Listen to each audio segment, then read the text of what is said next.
अक्सर यह बात खूब मज़े से की जाती है कि प्रधानमंत्री नरेंद्र मोदी के पास नेहरू जी के अलावा बात करने के लिए कुछ है ही नहीं। यह भी कहा जाता है कि देखिए, प्रधानमंत्री नरेंद्र मोदी सिर्फ अपना चेहरा, अपना काम, अपनी बात, सिर्फ इसी के इर्द गिर्द सब कुछ देखना चाहते हैं। यह आरोप भी खूब लगता है कि देखिए, नरेंद्र मोदी ऐसे व्यवहार कर रहे हैं जैसे न भूतो न भविष्यति, यानी उनसे पहले देश का कोई प्रधानमंत्री हुआ ही नहीं हो। और यह आरोप चिपक भी खूब जाता है क्योंकि अभी 2 बार लगातार प्रचंड बहुमत के साथ जब मोदी सत्ता में आए तो देश के हर प्रधानमंत्री से उनके काम की तुलना होने लगी। लेकिन एक बड़ा प्रश्न है और इसको सोचिएगा जरूर। अभी 14 अप्रैल को प्रधानमंत्री नरेंद्र मोदी प्रधानमंत्री संग्रहालय का लोकार्पण करने जा रहे हैं। यानी प्रथम प्रधानमंत्री पंडित जवाहरलाल नेहरू से लेकर डॉक्टर मनमोहन सिंह तक देश के सभी प्रधानमंत्रियों का संग्रहालय बनेगा। यह संग्रहालय म्यूजियम कहां पे बनेगा? दिल्ली के 3 मूर्ति स्टेट में बनेगा। ये 3 मूर्ति स्टेट यानी अभी तक जहां Nehru memorial museum and library, सभी 14 भारतीय प्रधानमंत्री, उनकी जीवनी, उनके कार्यकाल में क्या कुछ विशेष योगदान हुआ, ये सब उल्लेखित होगा उसमें। अद्भुत संग्रहालय बनने जा रहा है। और सोचिए कि देश के सभी प्रधानमंत्रियों की याद को संजोने का काम भी उसी प्रधानमंत्री नरेंद्र मोदी के कार्यकाल में हुआ, उन्हीं की योजना से हुआ जिनके ऊपर आरोप लगता है कि वह अपने अलावा किसी और प्रधानमंत्री का जिक्र भी पसंद नहीं करते हैं। और इस विशेष अवसर पर प्रधानमंत्री नरेंद्र मोदी तो होंगे ही होंगे, वो लोकार्पण करेंगे, लेकिन उनके साथ पूर्व प्रधानमंत्री डॉक्टर मनमोहन सिंह और एचडी देवेगौड़ा ये भी आमंत्रित हैं। जाहिर है उद्घाटन तो नरेंद्र मोदी को ही करना है। और प्रधानमंत्री नरेंद्र मोदी ने संग्रहालय और इसकी उपलब्धि को लेकर क्या कहा, ये जरूर सुनना चाहिए। उन्होंने कहा कि भले ही इसमें भारतीय जनता पार्टी के सिर्फ एक प्रधानमंत्री स्वर्गीय अटल बिहारी वाजपेयी शामिल हों, लेकिन भारत के सभी प्रधानमंत्रियों का योगदान देश के लिए महत्वपूर्ण है और सभी का सम्मान होना चाहिए। पहले इसे 25 दिसंबर को उद्घाटन करना था, नहीं हो पाया। अटल जी की जयंती थी, सुशासन दिवस के तौर पर भाजपा मनाती है। फिर 26 जनवरी की तारीख तय हुई, लेकिन नहीं हो सका और अब 14 अप्रैल को ये होगा। यानी देश के सभी प्रधानमंत्रियों के जीवन से देश के नौजवानों को प्रेरणा मिल सके, उसके लिए ये प्रधानमंत्री संग्रहालय एक अद्भुत केंद्र बनने वाला है।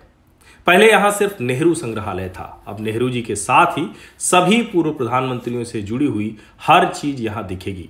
सभी के कार्यकाल की प्रमुख बातें यहां जानने का अवसर मिलेगा।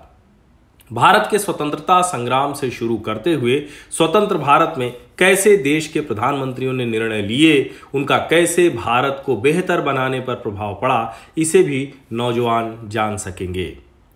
प्रधानमंत्री संग्रहालय दरअसल जो भारत की आज़ादी का अमृत महोत्सव है, उस समय आ रहा है।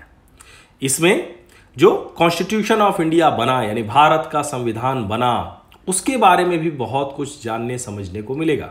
कॉन्स्टिट्यूएंट असेंबली जो थी, भीमराव अंबेडकर, इन सब के बारे में जानने को मिलेगा। और कैसे हम एक आधुनिक गणतंत्र बने, यहां आकर समझ में आएगा। प्रधानमंत्री संग्रहालय का डिजाइन यानी उसका आकार जो है वो विश्व पटल पर बढ़ते हुए भारत के प्रतीक के तौर पर तैयार किया गया है।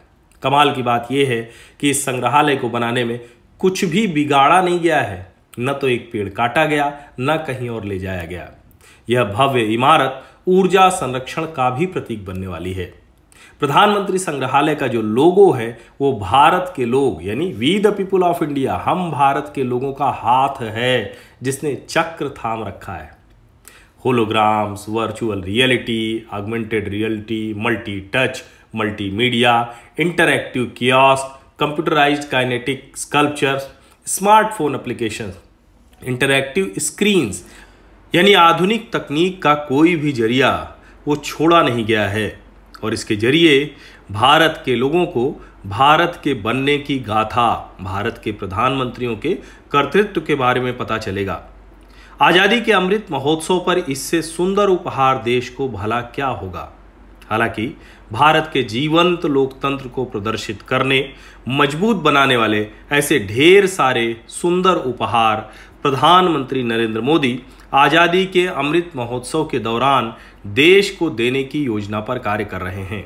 उसमें से एक प्रधानमंत्री संग्रहालय है और इसी तरह से बदला हुआ सेंट्रल विस्टा, नई संसद, नया राजपथ और जनपथ, एक तरह से कहें तो भारत 75 वर्षों के बाद अपनी विरासत, अपनी संस्कृति, अपनी समृद्ध परंपरा के साथ कैसे आगे बढ़ रहा है, ये भारत के लोग भी जानेंगे और पूरी दुनिया, संपूर्ण विश्व भारत की इस शक्ति से भी परिचित होगा।